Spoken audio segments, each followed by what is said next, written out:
welcome to Abnormal Presence Touring Talkies. I'm Kamla Iyer. Today, I present to you an elegant lady who has a 45-year legacy of conserving textile heritage by empowering weavers. She's had the privilege of having a close association with the late Kamaladevi Chattopadhyay and the late Mrs. Pupul Jayakar. Her work over the last 45 years has been primarily design development, guidance and mentorship of the weavers, apart from documenting motifs, techniques, designs, and oral history. Her specialty has been in reviving forgotten designs and motifs. She's none other than Pavithra Muddaya, or Pavithra Auntie as I fondly call her. Pavithra Auntie and her gorgeous mother, the very elegant Chimmy Nanjappa, set up Vimor in 1974. She is feted with innumerable awards, is part of various committees and projects, and travels the world to address handloom students, curators, and connoisseurs. It's my privilege and honor to have Pavithra Auntie on my show today. I'm so delighted to have you here with us today. Thank you so much for being a part of this episode of Sassy Saristas. Thank you. Thank you very much, Kamla. Really appreciate you inviting me to do this. Thank you. My pleasure, Auntie. So nice that you could make us time. So, Auntie, I wanted to ask you, so first say congratulations on Vimor completing 45 years last year. And so we are talking to you in the 46th year of this legacy of Vimor. So, Auntie, talk us through 45 years of Vimor, the journey, your mother, Chimmy Nanjappa's journey as well. Vimor started with the two of you, and her influence on you and how you're carrying that tradition forward. If you could talk us through that. Vimor was born purely out of necessity. In 1974, I lost my dad. Okay, I was not even 17 years. So at that time, we were stuck with what to do with ourselves, how to create a livelihood for ourselves, how to have an income, because we didn't belong to a family that had land, property, anything else.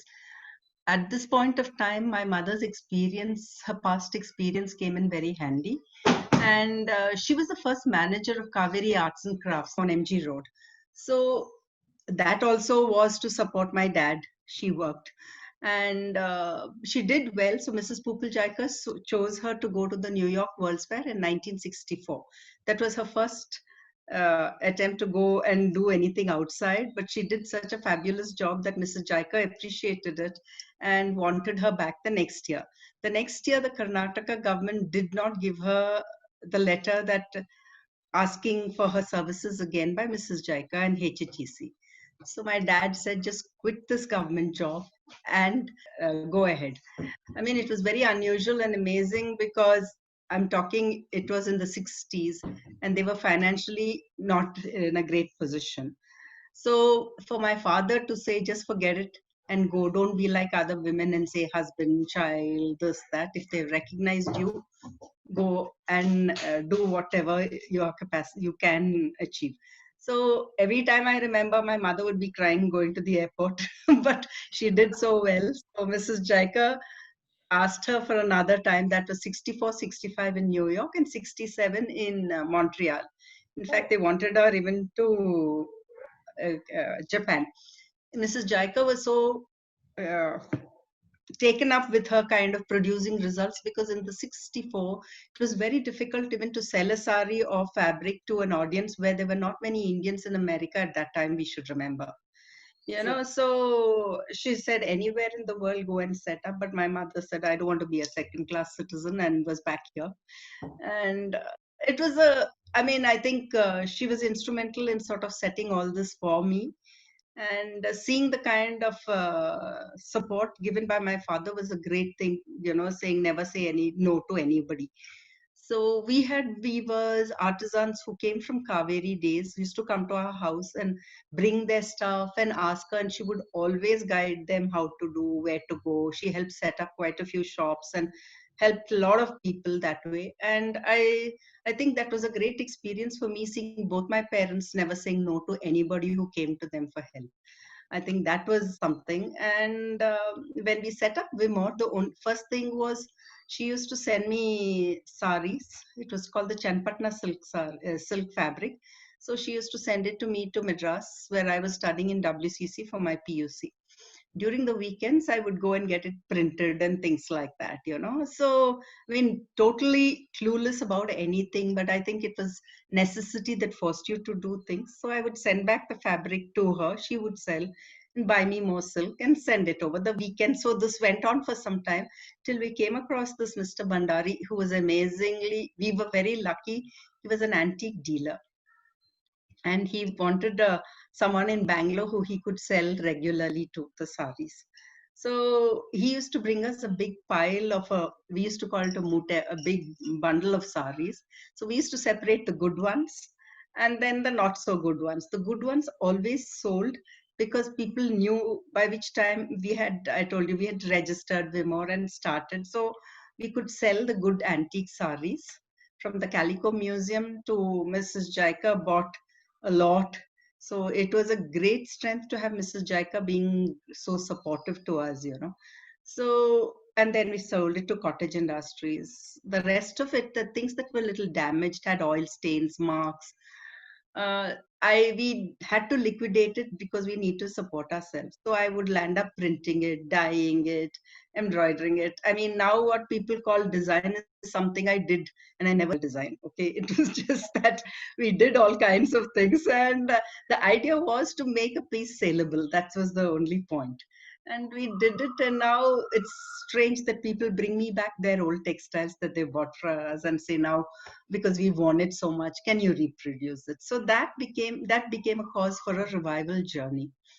At that point, Kamala, we didn't couldn't keep a lot of textiles because I told you our situation was such that we needed to sell it. So we would paint it. Hmm. We didn't have the Xerox and things like that. So we'd end up painting it. I would paint, or at the Weaver Service Center, we had to paint all these pieces, some of it, the original saris, before we could sell it. That served as a great archive for us, really. Today, now, when I need to do something, I need to look at that. Hmm. But in the bargain, a lot of my paintings, we used to give it to the weavers to do the design, and it never came back. So a lot of things went away that way also. So those kind of learning was there. And then I went to the Weaver Service Center, again because of Mrs. Jaika. Those days it was only called the Observer Trainee. It was only a 2-month program that they did not teach. You just had to hang around and help everyone and do things. But it gave me a great exposure. So between going to college and work, that was the only thing. We used to close on Wednesday, and through Tuesday, Wednesday, we would go to these little villages, take those red buses, green buses, take an overnight bus, go to some godforsaken little village, and sort of pick up things. So that's how our journey started. And it was a great thing. At that point of time, we realized that the stuff we were getting from the antique dealer was no more really antique, Hmm. because it was last time went by, people were donating newer kind of pieces. So that's when we started embarking on kind of a revival. And the first thing that I did, which had a lot of courage at that point of time, was the puja sari in Dharmavaram. So we did not have much access to weavers all across other than people who we knew from Kaveri. But I don't know, word of mouth came, so we had weavers and people coming to our doorstep, and somehow we found a solution for all of them.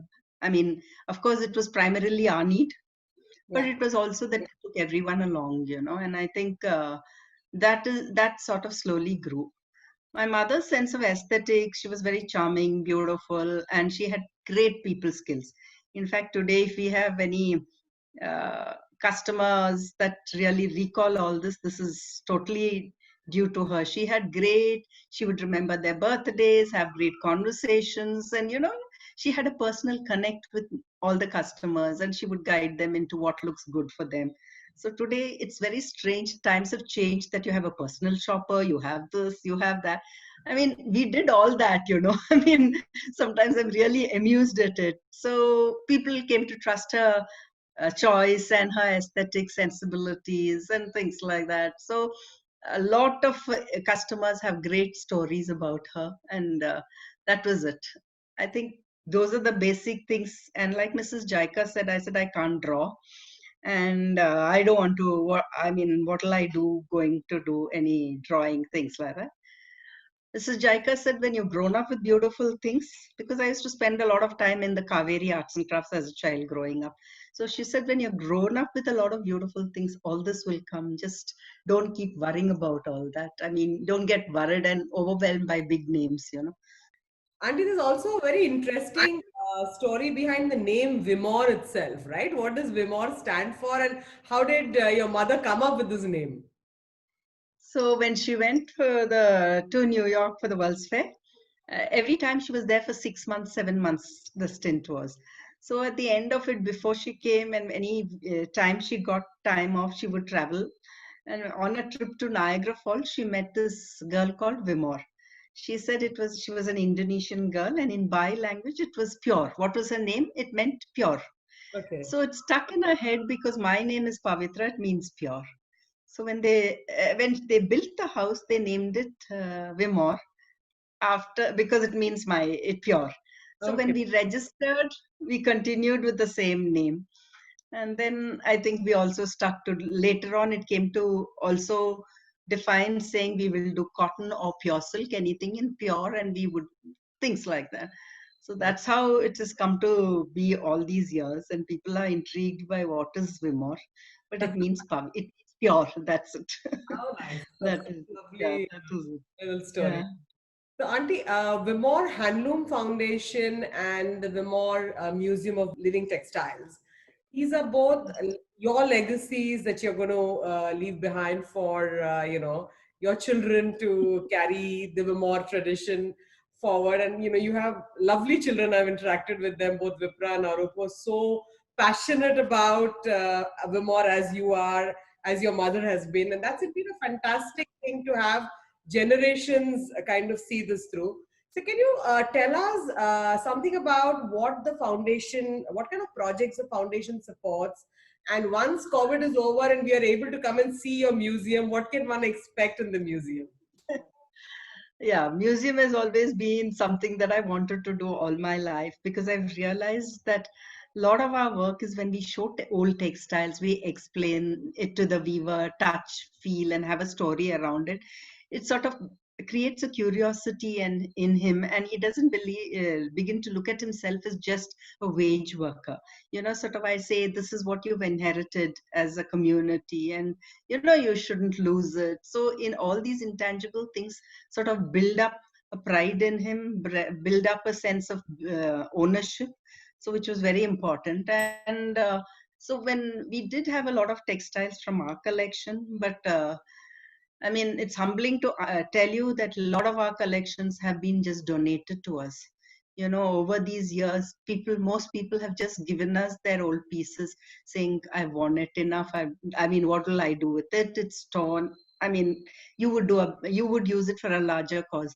So I've never been a collector. We've never had the kind of resources to invest in buying textiles or anything antiques as such. But this is purely goodwill. And if I have to say, the museum is totally an outcome of what generosity, goodwill, kindness of people in all these years have come to realize what we stand for and have given it to me, which I really appreciate. They could have given these textiles and sold it for a good sum, but they've chosen to give it to me, and that is my responsibility to share it with other people. So in the Vimor Museum, I want it as an inspiration space. I don't want, I mean, I've got textiles all across, and there is enough knowledge for all you youngsters on the internet with so much of it. So I don't get into which area or what it is, but I do make an attempt to say, look at the commonality between all our regions, between all our motifs, between all our designs, instead of saying this belongs only to that area, this belongs only to another area. I find it very difficult to sort of agree at every time for this, because I believe design, has traveled across, inspirations are across all communities through migrations, marriages, and trade, everything. So it's very difficult to identify and say this belongs to only this region. I mean, unless there are written records, then you can clearly say this is only this region. But things are not that are not documented and verified. It's very difficult to say it's this. I mean, that's my personal take. So in the museum, I have things from the Northeast and with the Tamil Nadu South or a Karnataka Puja border. I have things ikat in Benares. We have an Orissa kind of Devi-like sari that is the very much in Tamil Nadu and the South. So all these kind of things, where exactly is it? How is the ownership with only one place? You know, where we say, oh, this belongs to Maharashtra, this belongs to Karnataka. But my take is in textiles, all the motives and techniques are common across. So if it's like a man who knows to read that ABCD, can write prose, can write poetry, can write fiction. If you know the basis of weaving, it's possible to do jamdani, to do extra weft, to do anything. You know, all I'm saying is the interest, the inclination, and maybe I mean that support system is there. That is very essential. Hand holding, it's possible to take it on and do any technique. It's not that one technique cannot be done by a weaver across a different region. In my experience, we've always done it. We've simplified techniques because then it's adaptable to the weaver. In the museum, so when my weaver comes there, there are a couple of looms there. They're excited. They say, can I try that? So they experiment on small little looms, or then they sit down and discuss this technique. Could it be this way? So I just want to open their minds out. Other than the weavers, it opens their mind even to regular sari people, I mean, textile enthusiasts, you know. And I think it's necessary to understand that we have a common legacy. It's not about one area, one place. And I think we need to understand that we all are under one big umbrella, you know, where everyone freely gave and took and made it their own. After all, the way your brain works and my brain works is different. How I take a motive and interpret it is totally up to me, as True. you would be doing it differently and I would be doing it. And I think it's necessary to appreciate everyone's inputs on it and things like that. You know, that is something. In the museum, what we do is we have something called the urban workshop, where we've had a 5-day weaving course. And I do it with the master weaver. The thing is, it's amazing that in 5 days, we are able to create a little stole with all the different kind of weaves, whether it's the Talamburreku or that is the temple, or all kinds of the Mailkantus. We choose at least 5, 6 motifs that they can do. So from setting the warp on to doing all these necessary things, they're able to do it. And I think it gives one a sense of fulfillment. It's a great hobby instead of sitting just with the TV all the time or the electronic media. So anything done with the hand and heart is very therapeutic and beautiful. So our urban workshops have been very good because people cannot imagine in 5 days I'm weaving something that I can use. Hmm. So that is one aspect. The second thing is we have a program called the Hands to Empower in Gadag Betagiri. February 12th we started and March 18th lockdown started. So in that brief time of about a month, we started with 50 women and we have around 20 odd girls who were unemployed and their husbands didn't have work. Weavers who had lost their jobs. So these women said, why don't you show us some direction in which we can take care of our lives? So we chose to do hand embroidery. We've got a master trainer who's an expert in it, Mr. Robert. And so we've got a hall in Gadag Betagiri and frames, and these girls are doing. It's amazing. Within 1 month of training and 2 months during lockdown, they continue to really polish their skills because our embroidery teacher was in Gadag. And today we are at a point where hopefully we want to launch them.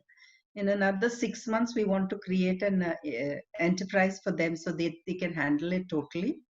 So I think 6 months we will be able to root it marketing and teach them other kinds of skill to be able to be independent.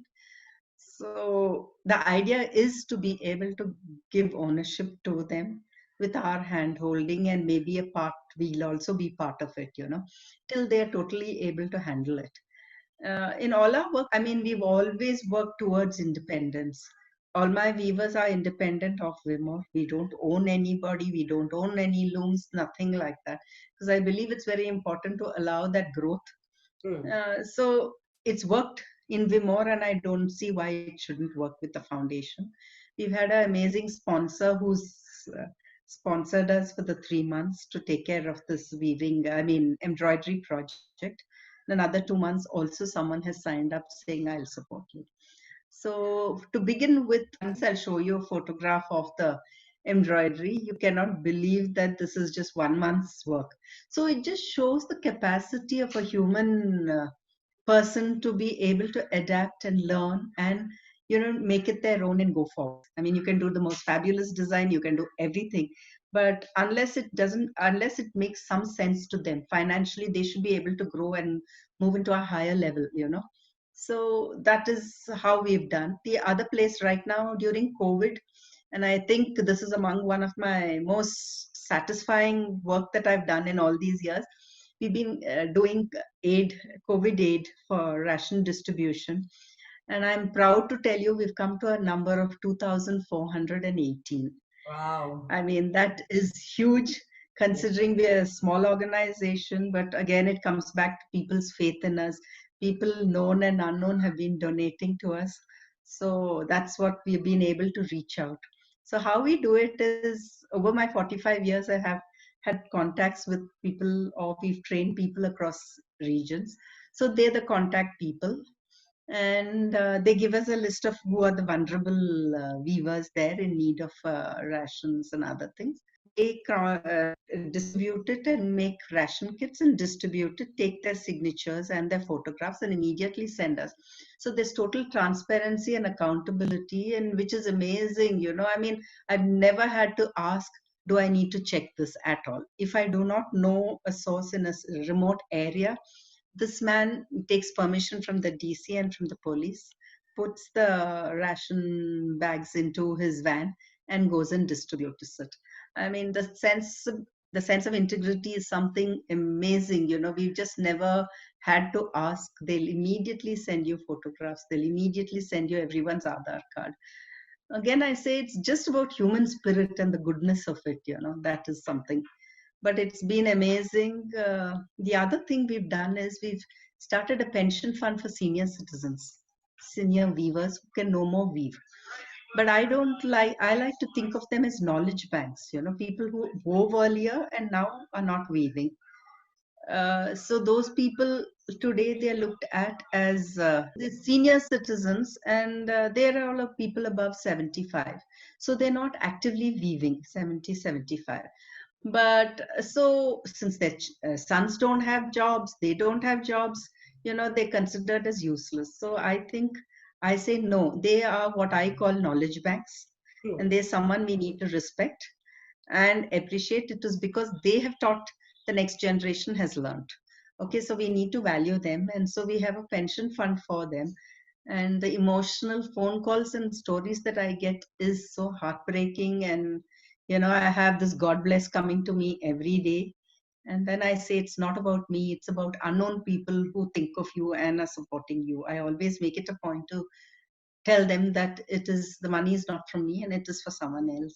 But they say nobody has ever thought of supporting a old senior person who is looked at as useless, and it's amazing. As I said, this has been the most satisfying thing that I've done.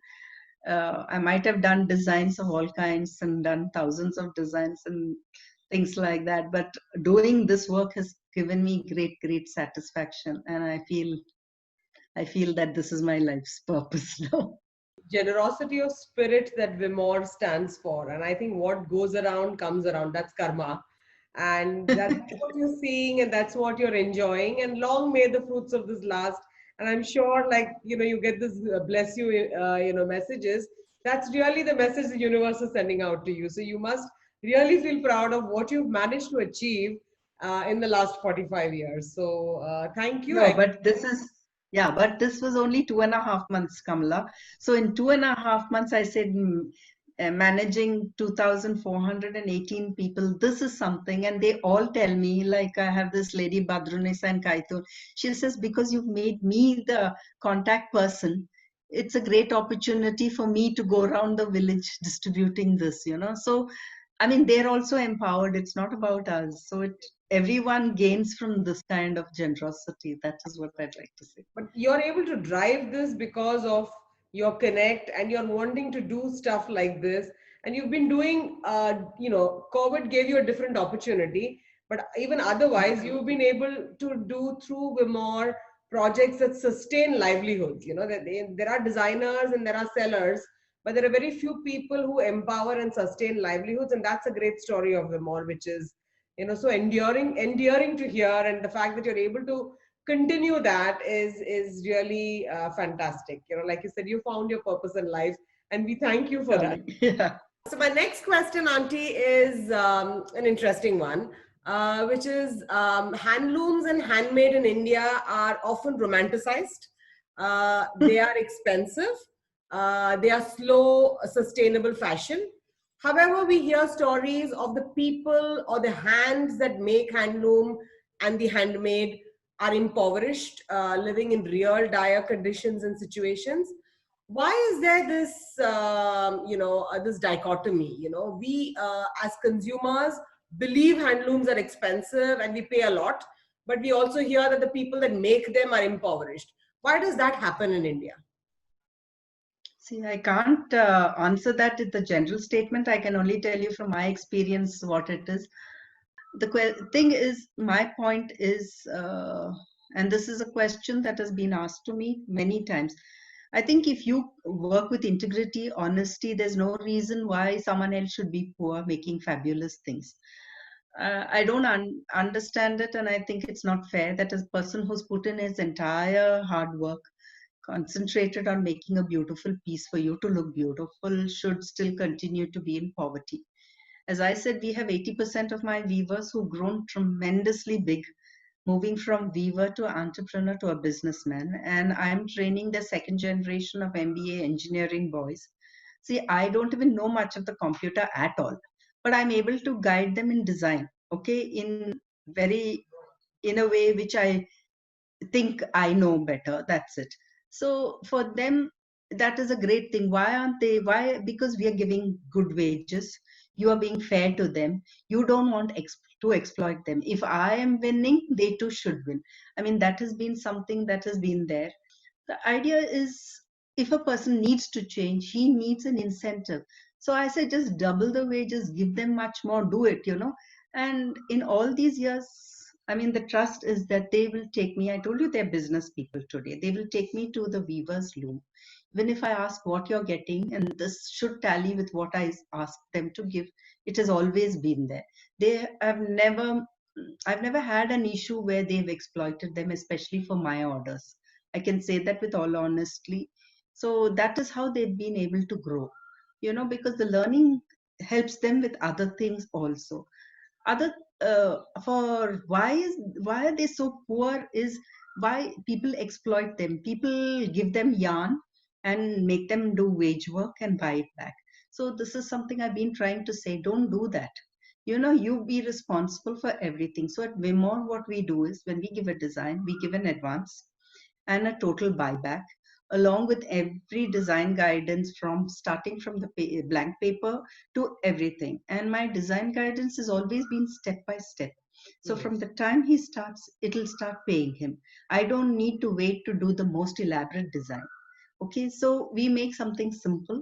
Then, as that is putting food on the table. So I say the first design puts food on the table. Once you have food security, you'll go on to the next.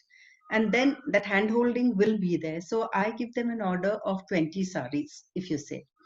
And the last two pieces, I say, try it out. Try out something on your own. So it becomes that they can learn at my expense, work in a risk-free environment, try out two designs at my cost.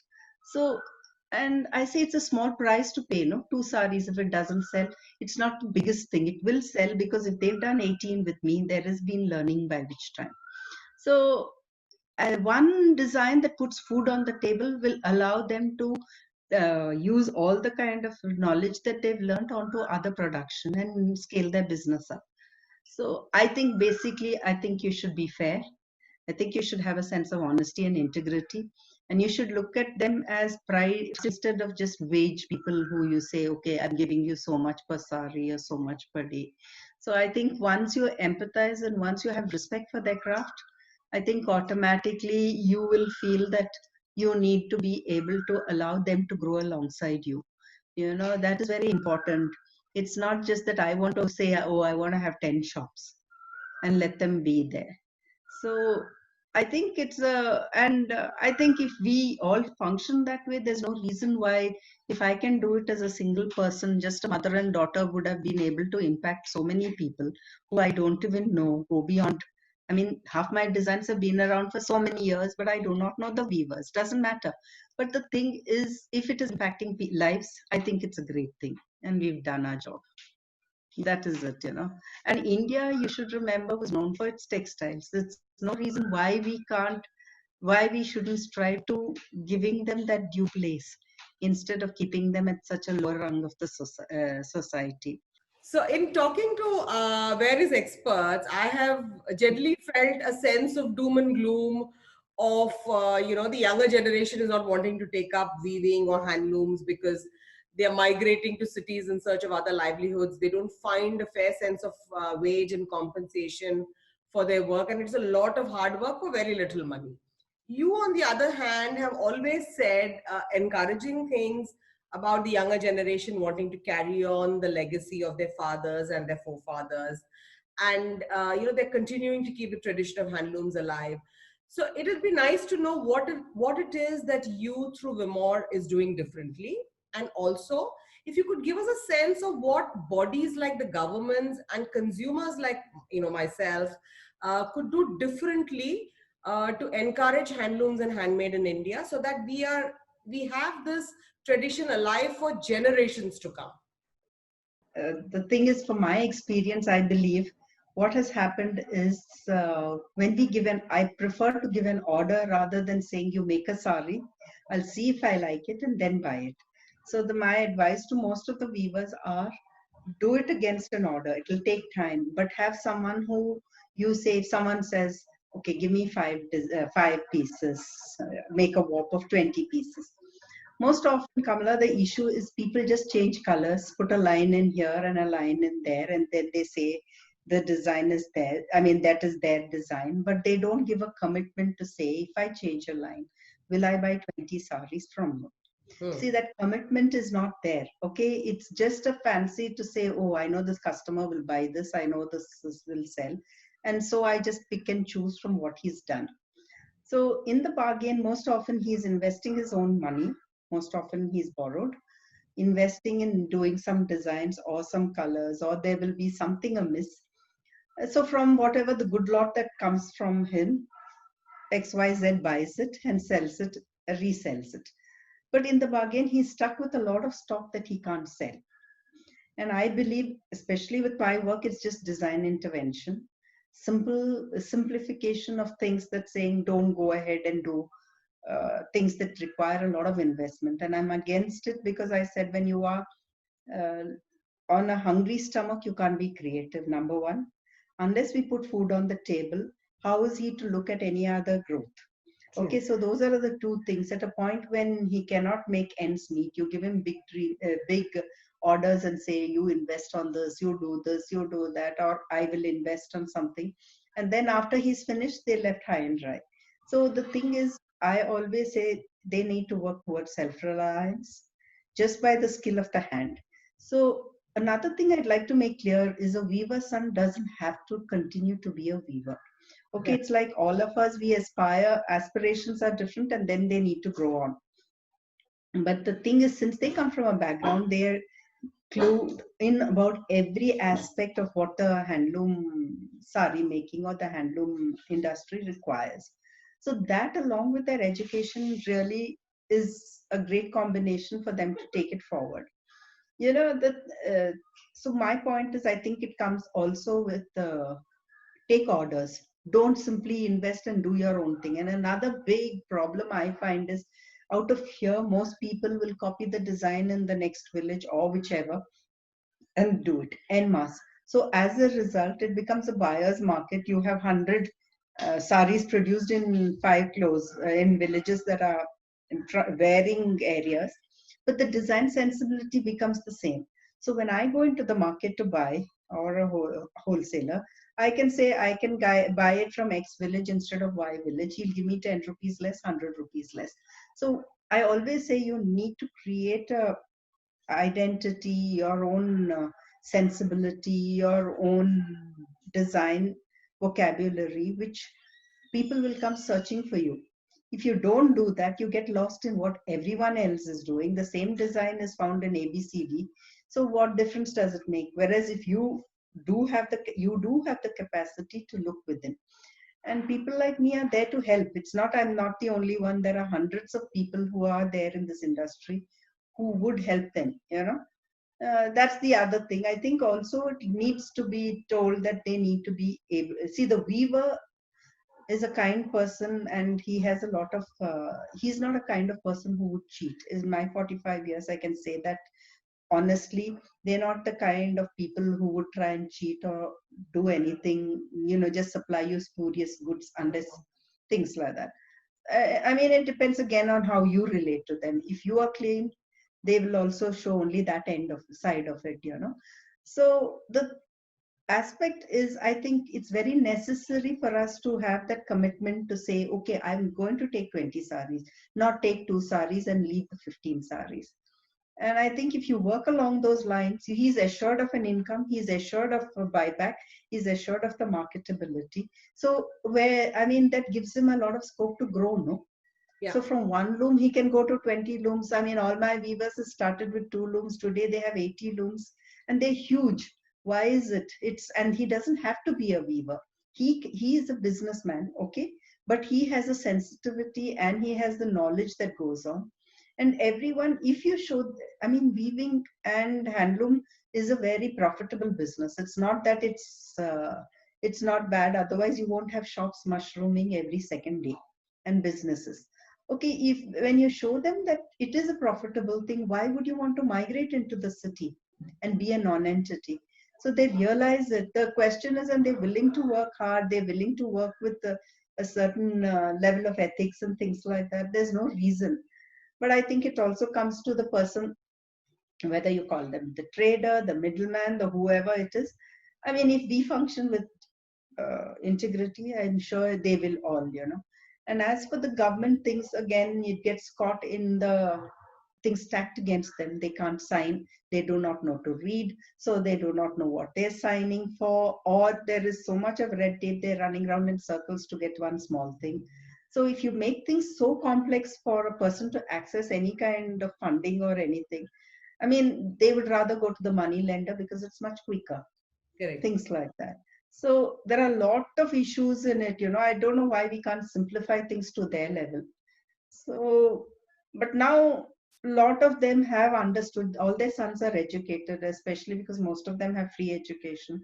The younger generation is educated, they're able to understand, and they're quite clued in that way. So I see that as a great hope. And another thing that's a great hope is, I think today's generation, your generation, has, they've also, this everyone's celebrating the Indianness and that commitment to things like that. So I see there's great hope, you know. I mean, you can't take advantage anymore so easily like it was earlier. In our times, it was much easier. Now, I mean, all of y'all are so clued in. So it's not easy to sort of just take advantage of someone. But at the end of it all, it just comes to fair practices. That's Correct. it. You know, I think the bottom line is that, you know, if you want to be exploitative and you want to be the only one growing, then you could do anything and not stop at anything. But if you want to take everyone along and say, I want to grow, but you too have to grow, it's fine. I think it works. So everyone gets to win. I think that is the main model. I think I don't even know to call it a model, but I think that has worked everywhere. And to get 2 saris to do at my cost is something most people don't give. I say 2 saris at my cost, do it the way you want to do it with whatever is set. So it allows them to work in a risk-free environment, try out things at my cost, you know. So in our way, that is how we've done it. Everyone gets to do 2 saris so that they can say, okay, I'll try it out and I will pay for it. in those small ways they have gone forward, because then that becomes a learning. I'm able to point out what is wrong, what is right. So it becomes a learning when you actually do it and you find where you've gone wrong. It's easy for me to pinpoint and say this is where you've gone wrong, instead of just giving you a lecture and saying, why do you do this, Yeah. So practically you can see this in front of you, either in the weave or in the design or in the whatever text, everything you can see it in that. I think that makes a lot of difference also. In this time of COVID, what do you see as the new normal post-COVID for handlooms, handmade in India? What are your hopes? What do you think will be the challenges? God, that's a very big question to ask of me. The thing is, as I say, I have hope because the new generation and whatever, see, all the youngsters are doing is fabulous, and the kind of work and the kind of commitment they have to the cause is amazing. The way they put themselves out and the way they celebrate every aspect of the handmade is something that is truly, I mean, it's in safe hands because everyone has a kind of commitment to this cause. And I think that itself will drive it, when we have such a large number of people who want to support, want to do things genuinely. And I think it also helps create an understanding where we come from as a country and as a society. So while doing all this work and researching and being committed to it, I think everyone gains, while doing all this, all of us gain in it in small, small ways, which we didn't realize earlier. But now it's very clear. Everyone who's supporting all the handmade is very committed. And I think that is a great future. There's no way, I mean, a legacy that's been there for so many years that it's going to go. That there is no way. And I think it's the greatest way of reclaiming the legacy that we lost earlier, because it takes care of environment, it takes care of employment, it takes care of every aspect of human dignity. So it takes care of everything, and how many other kind of jobs or work or careers give you this? I True. mean, you can contribute to every aspect of it, and that is beautiful. At the end of it, I think you'll feel, okay, I've done my part. That I think is a good feeling. You know. Auntie, thank you so much for taking us through the history of Vimor, the legacy of Vimor, and what you're doing in general for the weavers you work with, as well as for handloom and handmade in its totality. So we will definitely be coming back to you again for a lovely interactive session on all the revivals and innovations you have done to sustain livelihoods and to create this legacy of handlooms, if I might say so. So we will definitely come back to you for some more. Meanwhile, thank you so much for giving us your time, for taking us through your life and journey. Thank you. Thank you, Kamala. Thank you so much. It was lovely having been on your show. Thank you so much. Thank you for watching our weekly episodes on Abnormal Presence Touring Talkies. Hope you enjoyed this episode of Sassy Saristas. We will be back with several interesting episodes on Weaves of India. Do keep watching our Facebook page and Instagram handle for future updates on our episodes. Do leave your comments, suggestions, and feedback on this video right below the video. Thank you very much.